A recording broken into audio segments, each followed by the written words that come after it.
વડોદરાના સયાજીગંજ વિસ્તારમાં ST depot પાછળ આવેલી ફરામજી ચાલના રહીશો છેલ્લા 4 મહિનાથી દૂષિત પાણીનો ત્રાસ ભોગવી રહ્યા છે. પીવાનું પાણી ગંદુ કચરાવાળું આવે છે, છતાં સમસ્યાનો કોઈ ઉકેલ નહીં આવતા આક્ષેપો સાથે આજે રહીશો રસ્તા પર ઉતર્યા હતા.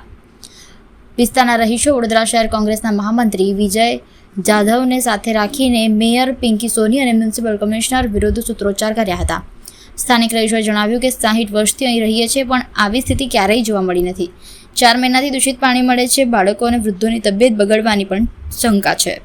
ભાજપના વિસ્તારના કાર્યકર્તાઓને અનેકવાર જાણ કરી છતાં કોઈ નિરાકરણ મળ્યું નથી. પીવાના પાણીમાં કચરો અને દુર્ગંધ આવવા લાગી છે, જેના કારણે મહિલાઓ અને વયસ્કોમાં પણ ભારે આક્રોશ ફેલાયો હતો. રહીશો એકત્રિત થઈને મ્યુનિસિપલ તંત્રને તરત કાર્યવાહી કરવા માંગણી કરી હતી. સ્થાનિકોએ સ્પષ્ટ શબ્દમાં ચેતવણી આપી છે કે જો તંત્ર તાત્કાલિક પગલાં નહીં લે તો તેઓ વધુ વ્યાપક પ્રદર્શન કરશે. જો આ 4 મહિના થયા, અમે લોકો સુધરીને ઓફિસમાં જઈને થાકી ગયા. સુભાષભાઈને કહીને થાકી ગયા, પણ સુભાષભાઈ કંઈ બોલતા નથી, કંઈ ચાલતા નથી. જઈએ તો કે હા કરાઈશ. પછી બીજી ફરિયાદ અમે સુધરાઈના રોડની બી કરી, તે બી હા કે કરીશ, પછી આયા જ નથી. ને પાણી 4 મહિનાથી ગંદુ આવે છે. 1 કલાક પાણી ગંદુ આવે ને 15 મિનિટ પાણી ચોખ્ખું આવે. પછી 15 મિનિટ કેટલું પાણી ભરવાનું અમને કહી દો. હમણાં આવશે, તૈયારી જ છે પાણી.